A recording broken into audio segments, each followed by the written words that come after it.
Hello and welcome to my channel. Today I'm going to show you how I created a giant gnome nativity manger for Christmas to use in my front lawn. A few years ago I created these giant gnomes out of tomato cages, and I first made a male gnome and I thought he was a little lonely, so I went ahead and made a girl gnome, and I even went ahead and added arms to them so that they could hold hands. They were such a lovely couple.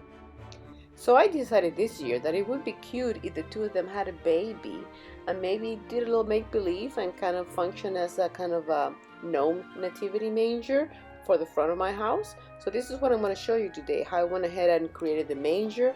And not only that, but I had to create the crib and the baby also. So stay tuned if you want to see how I made that. So we're going to start with the manger. I decided that probably would make sense to make this out of PVC pipes because it is something that I will want to take apart at the end of the season and be able to put away. I always try to keep in mind how I'm going to store these things since I don't necessarily want to destroy them after I make them. So here you see that I figure out how to make basically a simple structure with a few PVC pipes that I was able to find that were 5 feet long. I connected them all with the PVC connectors. These are 1/2-inch pipes, and you can see I used that center 4-corner one for the middle. And here you are seeing me assembling the whole manger on the outside. My recommendation is that you do it where you're going to place it because it's going to be hard to kind of take this manger outside the door once you make it, depending how big you make it. For me, I had to make it to fit the gnomes that I already had, so I kind of make sure that they actually fit their dimensions. So as you can see, basically 3 corners on each side, a vertical element that joins in the middle. I specifically wanted to have more of an A-frame to this, not so much a square, but of course you can vary and do whatever shape you want. I figured since there were gnomes, that kind of shape kind of worked better for them. So here, and the top, make sure you get 45-degree connectors. This is very important when you get to kind of connect your center. And also you're going to need an extra piece that is straight that you're going to connect to. You see here me struggling a little bit, and you'll see that it's going to get a little tricky because I am pressure fitting these elements, and it takes a little bit of muscle sometimes. But I think if you keep at it, you'll be able to do it.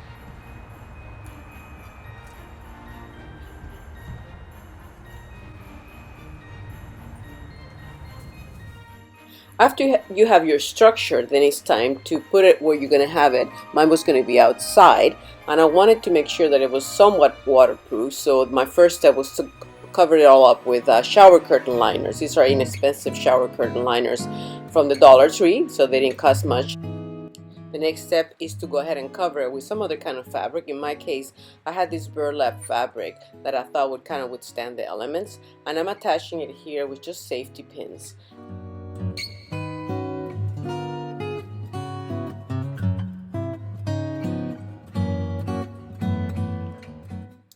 For the bottom, I wanted to make sure that the gnomes were not going to have direct contact with the ground, so I went ahead and protected also with another shower curtain liner and also more pieces of burlap. Now we're moving on to the creation of the actual crib for the baby gnome. I wanted to make sure that I use materials that I already have since I have so much at hand. I happen to have these round dowels and they happen to be that size, so I thought it was perfect. So I went ahead and screwed them together, as you can see, making a hole right in the center. Do a pilot hole first and then start your screw. Put a piece of wood underneath, so make sure you don't make a hole in your table. And basically I wanted to make an X. The other thought about this was that they could easily be stored away. Again, I wanted to make sure that it was things that could be taken apart later for storage.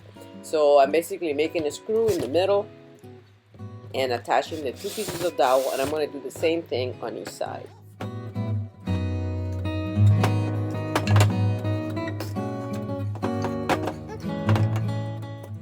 Now for the bed, again, I wanted to use material that I already had in hand. At first I thought I was going to use a piece of fabric or a vinyl or something along those lines, and then I remembered that I had these galvanized pieces of metal, and they happened to be kind of that size. The edges were pretty sharp, so I would make sure I crimped them so I wouldn't hurt myself. I did end up hurting myself later, but anyway, basically the idea was to keep it super simple, super basic structure. It's basically like a little curve that attaches to each side of the X's. So you can see here that I basically did a pilot hole in the metal and then went ahead and I attached with a screw from the metal into the dowel. Again, if you're using fabric, you could even just hot glue this together if you want to. You don't have to kind of go into the screw method. And also, if you use sometimes flat pieces of wood, maybe like a 1x2 or something like that, sometimes that makes it a little easier because you're not dealing with a rounded surface. But in my case, like I said, I was trying to use what I had.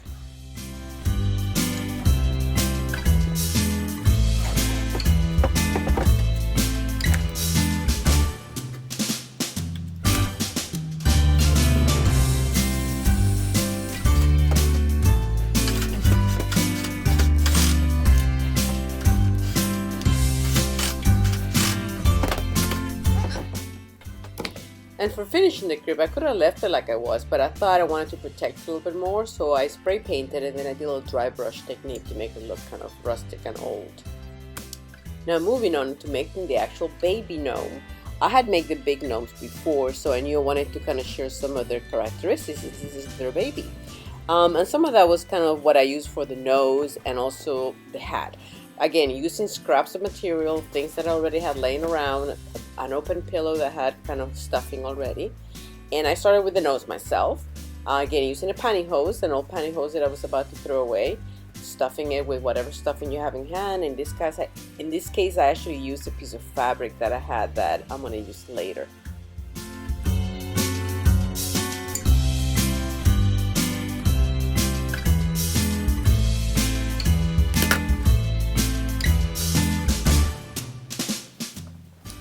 For the head of the baby, it's basically the same idea as that I did for the nose. It's basically, you can either do a square or a round piece of fabric, and you're going to gather the edges together and put some stuffing inside and basically make a big ball. It's kind of an old technique that's been around for a long time.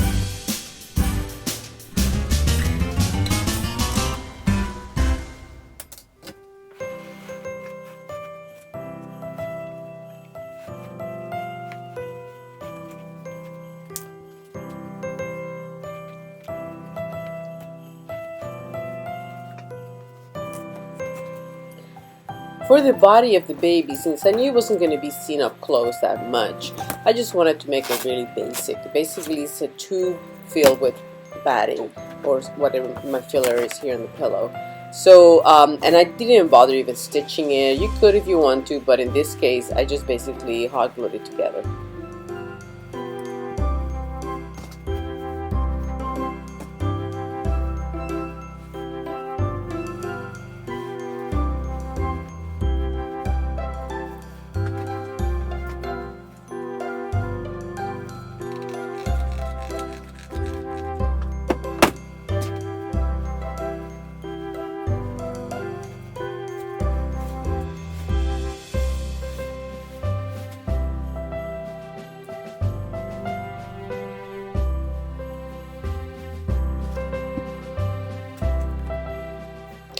I did want to make sure that the proportion of the body and the head kind of made sense, and also that the body would fit the crib that I had already made, because basically all things have to kind of work together. So, you know, as you make it along, since I was making it up as I went, you know, make sure you kind of test fit things and make sure that they work. Here you can see that for the body, I kept it super simple. I basically wrapped it like a present in terms of the corners, and I did that on both sides.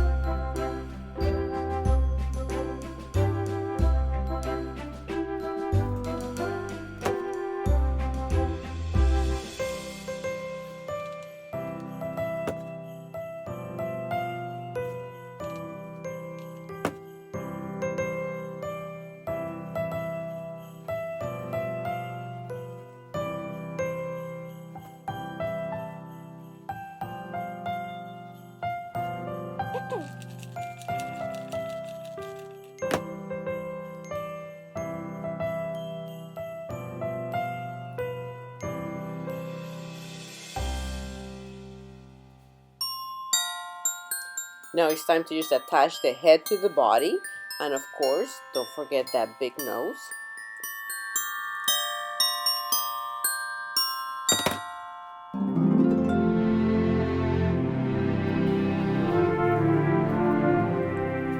Now the baby of course needed a hat to be just like his parents, and I wanted to make it out of scraps. I didn't have enough of the red felt to really make like a full hat like I had done for the two big gnomes. So I decided I was just going to make it work and just going to piece together what I had. So I basically cut 3 different triangles based on whatever amount of felt I had, and I made sure that they were all kind of more or less the same size.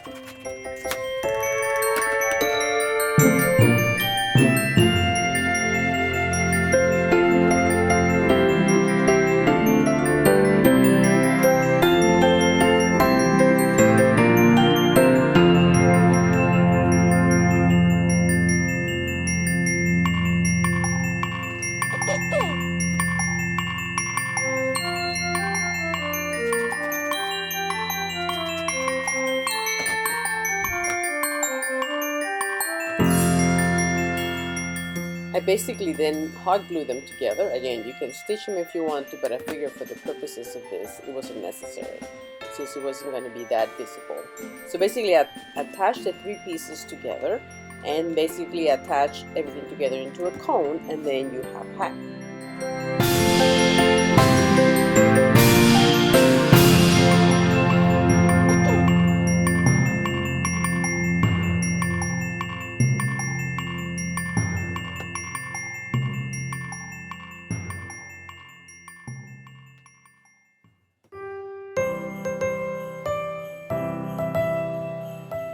Since you are using felt, remember that felt stretches really nicely, so stretch it if you need to make sure that you can kind of fit around the head of your gnome.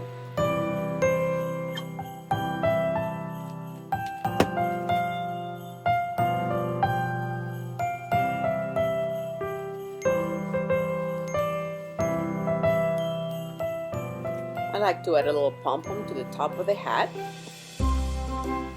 and a little bit of faux fur trim if you have it. It's optional.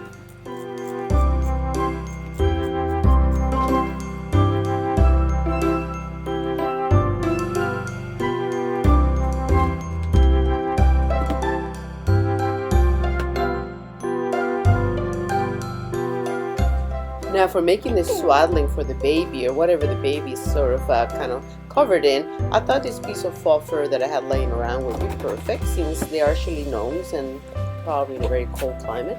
I wanted to make sure that the baby was nice and warm.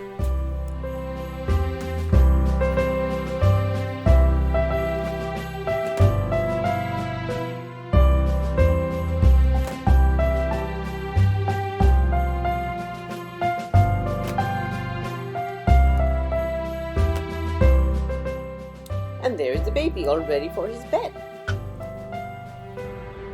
Now it's time to put all the elements together.